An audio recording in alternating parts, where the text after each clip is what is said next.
மதுராந்தகம் நகரம் அம்மா மக்கள் முன்னேற்ற கழக சார்பில் எம்ஜிஆரின் 107வது பிறந்தநாள் விழா மாலை அணிவித்து மரியாதை செலுத்தினர்.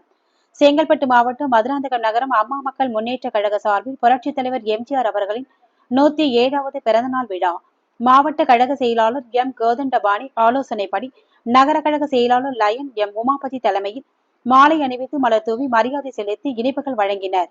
இதில் அவைத் தலைவர் எம் ஜி ரமேஷ், செய்யூர் தொகுதி பொறுப்பாளர் சூர்யா, நகர இணை செயலாளர் தாமோதரன் உட்பட நகர கழக நிர்வாகிகள் பலர் உடன் இருந்தனர்.